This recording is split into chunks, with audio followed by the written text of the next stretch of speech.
Hi, everyone. Hi. Shalom, Bishop James. Praise the Lord. What are we doing here, Shalom? We're taking time to, I think the word is reminiscent. We're trying to look back from where the Lord has brought us from, how all this story began in such an interesting way, pieces and bits of stories all brought together to bring such a unique and precious story. Now we can see it's like a child who was conceived and everything. So now we're seeing a baby, and the baby is called the Center for Jewish Studies. And where did it begin with you? The story began many years back as a child, placed in my parents' home and learning about Israel, praying for Israel. And we grew up praying for Israel, learning about Israel. But our unique connection came places. But this particular meeting was in Nakuru, and I had been working in Nairobi for a bit and had just gotten back home to Nakuru. And we had a conversation. You ministered in our church, Crisco Free Area, and just the conversation around praying for Israel, standing with Israel. And I remember learning that you run an organization called Aliyah Return Center in the Galilee, and getting more interested in the program. And I remember my dad mentioning there's actually you guys receive interns from different parts of the country, different parts of the globe, actually. And I remember being asked, is this something you would be interested in? And I was like, of course, I would be interested in. We had actually been to Israel earlier that year in August for a conference, an Africa Leadership Summit conference. And I'd come back. So I had a feel and I wanted more. I wanted you to be had part caught of the Israel bug. Yes. That's right. Yes. And I remember wanting more and wondering, this is Israel. You don't just go, you don't just decide you love them, you go to stay with them. Yeah. So that made this opportunity more interesting. Wow. Because it was like, there's an opportunity to stay there for a longer time and serve and live with these people. The long and short is went through the processes, got my visa. I was privileged to do the program together with a friend of mine called Catherine Wanja. And we did the trip, a complete step of faith. But for the program that we went to at the Aliyah Return Center, it was called DJI, Discipleship Journey in Israel. And it was strictly a 2-month program that gave us an opportunity for 1 month to be in Jerusalem and 1 month to be in the Galilee. Right behind me here, privileged. right? Yes, the Galilee right behind you. We were able to see our Bible, we were able to place, what are these things we keep talking about? These are the places, and interacting with Jews, both Messianic believers, but also completely secular. In the Galilee at the Aliyah Return Center, we were able to live in a kibbutz. I mean, how special was that? It's one thing to know what Jesus did 2,000 years ago, but to follow him because he's resurrected, and you were following him in the land of Israel, yes. and that impacted your Following faith. His footsteps. And then you decided to go to university, a Christian university afterwards? So remember, this is in 2017, end of 2017, beginning of 2018, got back, I think, beginning like in March 2018.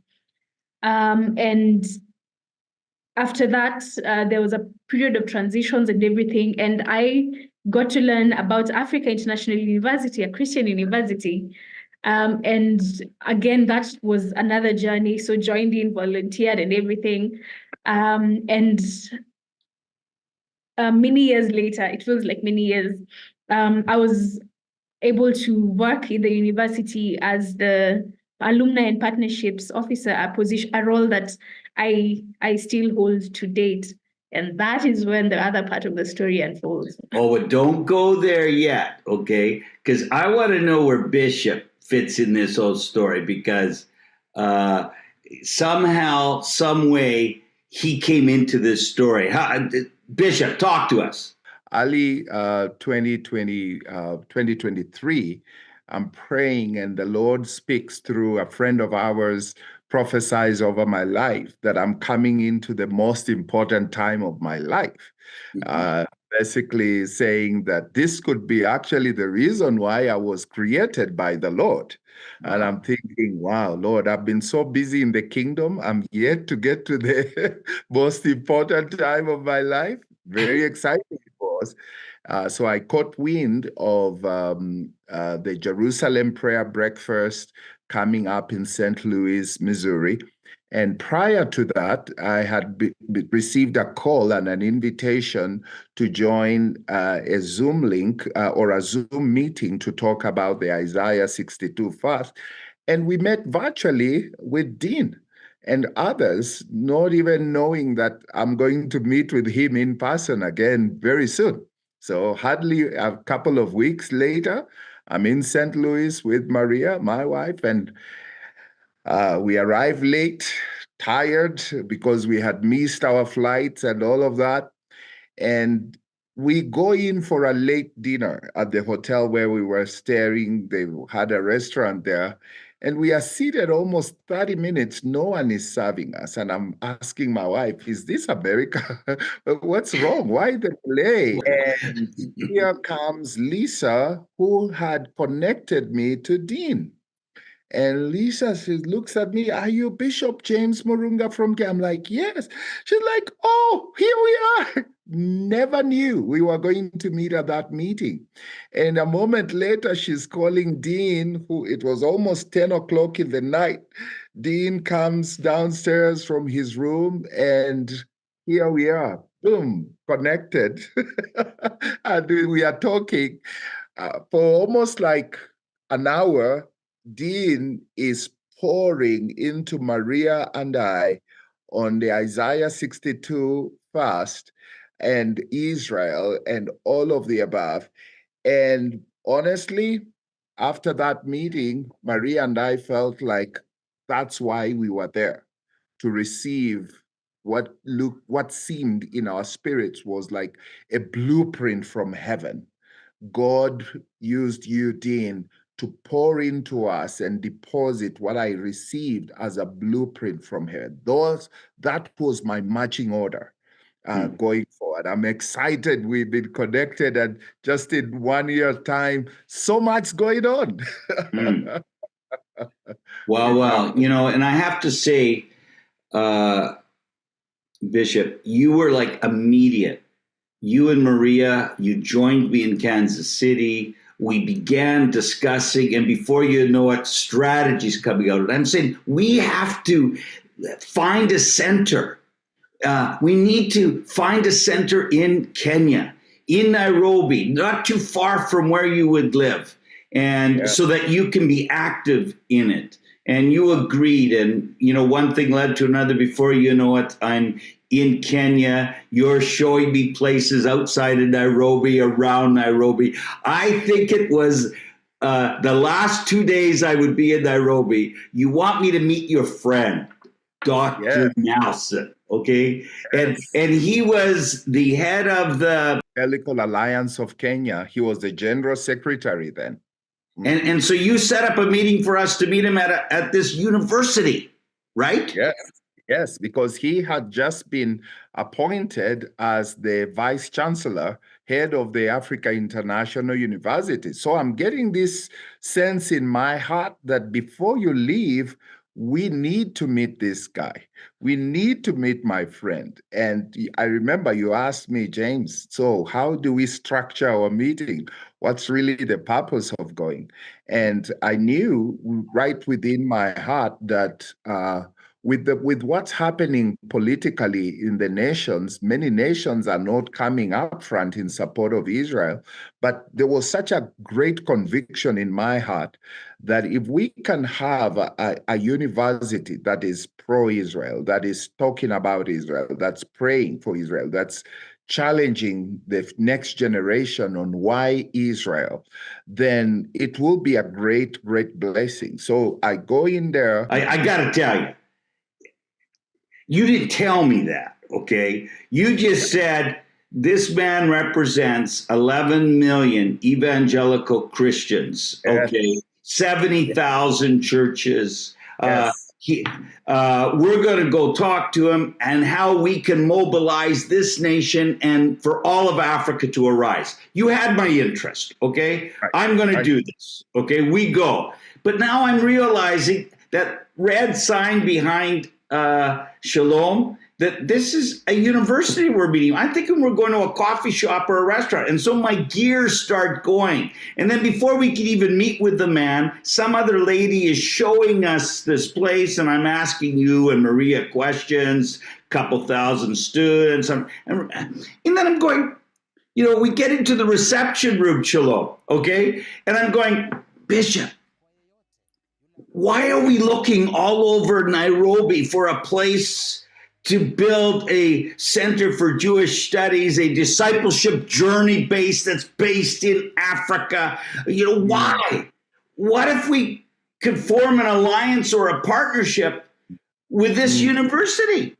And you said, you just sort of gave me that sort of, if it comes up in conversation, maybe, you didn't seem all that interested, okay? You're like, and Shalom, we are not, and Dr. Nelson will have to verify this, okay? But we were not in that meeting, I don't think 5 or 10 minutes, Right. We had some nice, pleasant words of introduction, and we're getting to know each other. And then he says, Dean, how would you and your ministry, could you even be interested in working in some kind of partnership with African International University to establish a Center for Jewish Studies? I almost fell out of my chair, okay? I looked to to Bishop James and Maria, and we all, next thing you know, the heightened excitement in the room, like we just talked about this minutes earlier in the reception area. Now we're in a full discussion. And then in the whole meeting, all of a sudden, do you remember there, Bishop James? Yes. What did your friend Dr. Nelson do next? Well, here he is, hardly, like you say, 10 minutes of conversation, and he's speaking like he's reading our hearts.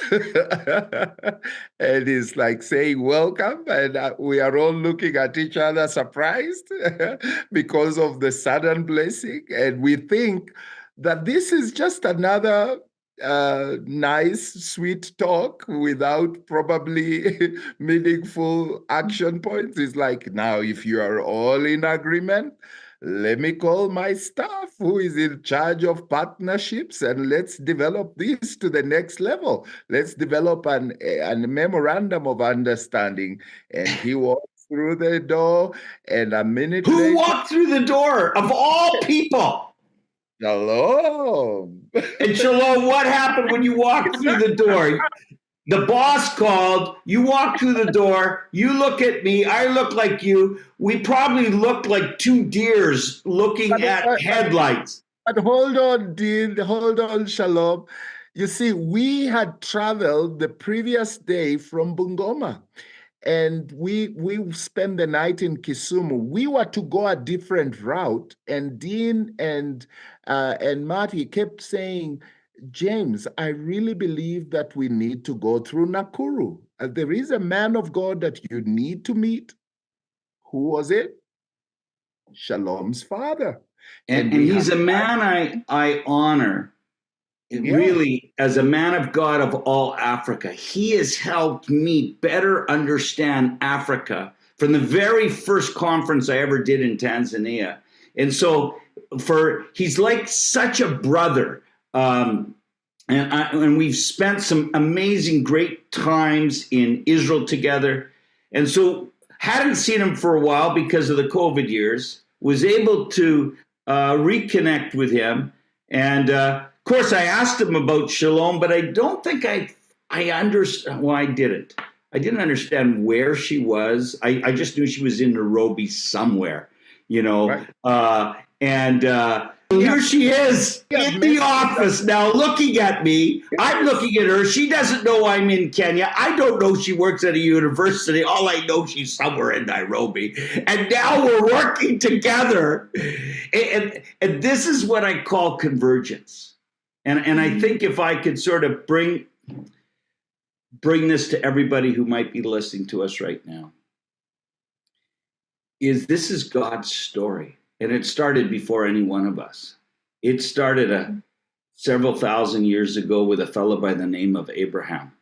And the story has continued. We're grateful that Jesus died, was buried, rose from the dead, a Jew. And yet, he has come to live in our lives to bring us into this amazing story. We've got revelation. And now we're starting to realize that we have a part in the story. Yes, the Jews were chosen, but we've also been chosen from the nations. And Africa has a significant part in this story.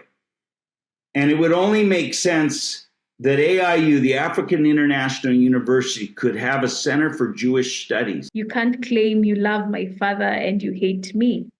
You know? That is always the simplest way to put it. So if we worship the God of Israel, if we claim to love the God of Israel, then we have to love Israel. We have to pray for Israel because Israel is close to God's heart. And so this is what we're hoping to achieve in the Center of Jewish Studies here in AIU. To make it possible for other people called into God's story to come into the story, learn their part, and go forth doing their part so as to glorify God's name. So really, we've each been given a small part in the story. I think the Lord has used our parts to realize that he's doing something bigger than any one of us, and it's connected with the return of the Jewish people to the land of Israel, the restoration of a kingdom to Israel, and Africa's amazing part in this story that will have its impact on nations for Israel. So with great privilege and honor, I'm so grateful to know you, Shalom, you, Bishop James, and that we could work together with the Dr. Nelsons and the many others that have a part in this amazing story to see Africa arise and to be able to establish a Center for Jewish Studies to help Africa arise.